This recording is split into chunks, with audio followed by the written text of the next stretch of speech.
Bom, sejam muito bem-vindos a mais uma análise profunda. Hoje o nível vai subir bastante. A gente vai usar o consagrado método praticamente, lá do Eduardo Severo, para destrinchar o guia corporativo definitivo sobre o Enneagrama tipo 7. Sabe aquele perfil entusiasta, o eterno otimista? Pois é, a mente visionária por trás das grandes inovações do mercado. Para quem se identifica com essa energia inesgotável, a ideia aqui é entregar um mapa tático de verdade. Vamos canalizar todo esse potencial bruto de uma forma super estratégica para chegar na maestria. E aí entra aquela grande questão de mentoria. Como é que um visionário consegue manter o foco, hein? Para a mente do tipo 7, ouvir palavras como disciplina ou foco muitas vezes soa como se fossem correntes, quase uma restrição severa àquela liberdade inegociável que esse perfil tanto ama. Mas olha, o convite hoje é mudar completamente essa narrativa. Foco não é prisão de jeito nenhum. Pelo contrário, é a ferramenta suprema para conseguir executar as coisas. Sem foco, aquela visão brilhante de negócios não passa de uma alucinação muito agradável. E a gente não quer isso, né? Então, o nosso roteiro de hoje está bem direto. A gente vai passar rapidinho pela essência do tipo 7, depois pelas asas, conexão contra poder. Aí entramos nos subtipos no mundo corporativo, seguimos para a jornada do estresse à evolução e fechamos com o caminho da sobriedade. Vamos sair do caos tático direto para o desempenho de elite. Número 1. A essência do tipo 7. O que a gente pode chamar de hardware do visionário, basicamente todo o sistema operacional desse perfil roda em cima de um impulso gigantesco por liberdade e por novas experiências. E isso bate de frente com o medo paralisante de encarar qualquer tipo de dor ou limitação. Mas como é que esse medo da dor aparece lá no dia a dia corporativo? É aí que entra a famosa racionalização. Vamos imaginar que um projeto fracassou ou o trimestre fechou no vermelho. A mente do cérebro cria, quase que na mesma hora, uma narrativa brilhante e ultralógica para justificar aquele erro. É literalmente como ter 50 abas abertas no navegador e achar uma desculpa incrivelmente plausível para não fechar absolutamente nenhuma. Tudo isso serve só para evitar aquele desconforto emocional e manter uma sensação falsa, mas muito confortável, de leveza. E é exatamente isso que alimenta o que a gente chama de ciclo do 7. Funciona assim. A mente busca o prazer de uma ideia brilhante, logo em seguida esbarra na dor da burocracia ou daquela execução mais monótona. O que acontece? Foge dessa dor quase no mesmo instante, dispersa a atenção para a próxima grande novidade, acaba entregando resultados rasos naquele projeto que ficou para trás, e o loop recomeça. É, sem dúvida, a receita perfeita para deixar um rastro de projetos inacabados e equipes totalmente exaustas pelo caminho. 2. Asas, conexão contra poder. Aqui a gente vai atualizar o software. Afinal, nenhum perfil opera no vácuo, certo? Tem sempre uma asa dominante que dita as regras do jogo lá no escritório. E a diferença de energia entre elas é simplesmente brutal. Dá para imaginar o 7 com asa 6 como um sistema de irrigação. Aquele sprinkler clássico. É o profissional que para conversar na máquina de café, engaja todo mundo na ideia, molha todas as plantinhas ao redor, mas acaba dispersando bastante energia. Do outro lado, o 7 com asa 8 opera como uma mangueira de incêndio. É direto, intenso, super focado. É aquele perfil que derruba portas para fechar um contrato comercial mais agressivo, mas que rejeita com muita força qualquer limite imposto pela chefia ou pelo sistema. Agora coloca pressão nisso para ver o que acontece. O contraste vai lá em cima. Quando rola uma perda de controle, quem é 7 com asa 6 tende a aumentar o volume do sorriso, tentando mascarar a própria ansiedade com um otimismo que chega a ser irreal. Já o 7 com asa 8 reage com impulsividade pura e uma agressividade comercial imediata. E na cadeira de liderança?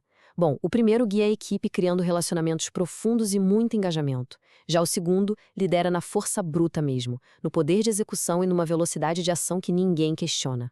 Como treinador, eu sempre sugiro táticas bem práticas para adaptar isso no dia a dia. Para o perfil 7 com asa 6, a dica de ouro é gamificar a rotina. Tem um relatório super chato para terminar, a estratégia é agendar um café com um colega logo depois da entrega, usando isso como uma recompensa social.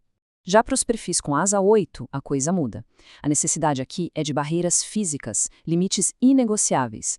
É criar uma regra pessoal do tipo não avançar, que proíbe totalmente começar qualquer ideia nova de negócio até que a ideia atual esteja 100% concluída e empacotada. 3 subtipos no mundo corporativo. Nossas estratégias em ação. É exatamente aqui que o instinto biológico de sobrevivência começa a moldar o foco de atenção dentro do ambiente de trabalho.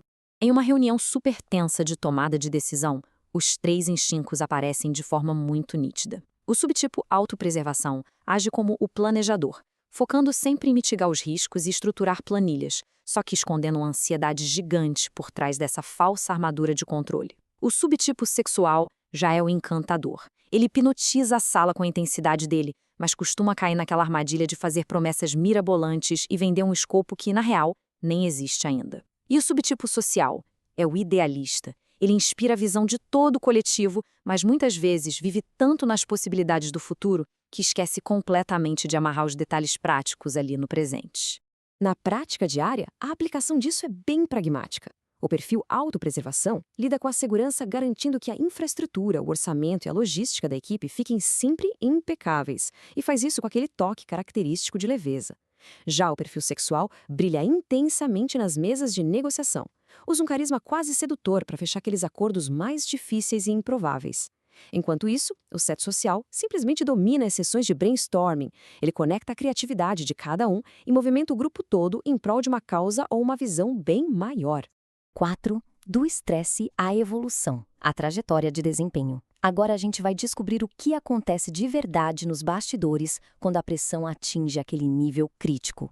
Ao longo do ciclo de vida de um projeto, a energia sempre começa lá no alto, com aquele entusiasmo inesgotável típico do tipo 7. Mas, quando os prazos apertam de verdade e o controle escapa das mãos, rola uma regressão inconsciente para a sombra do tipo 1.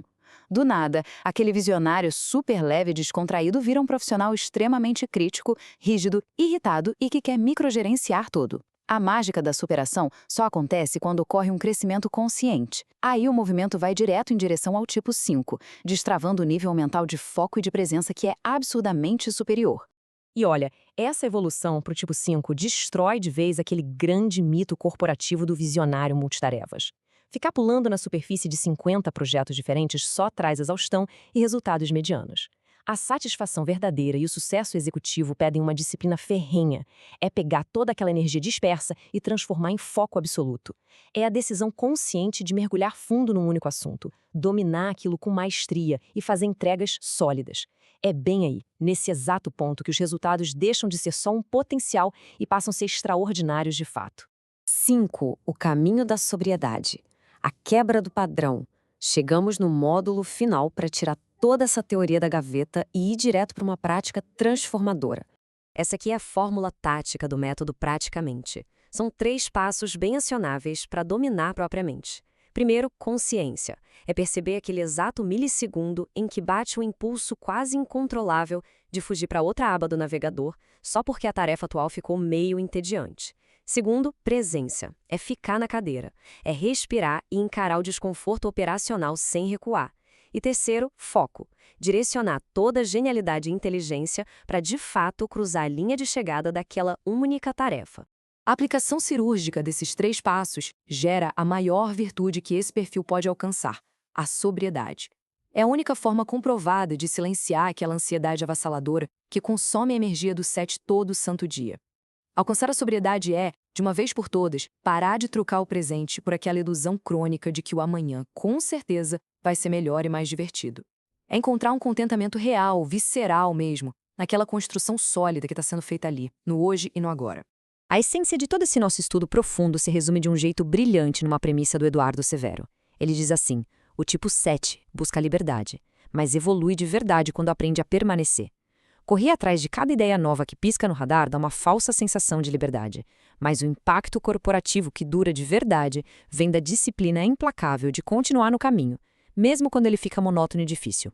Então fica aqui a reflexão estratégica final. Qual é o projeto crucial que está aí na mesa hoje e que exige permanência absoluta para dar certo?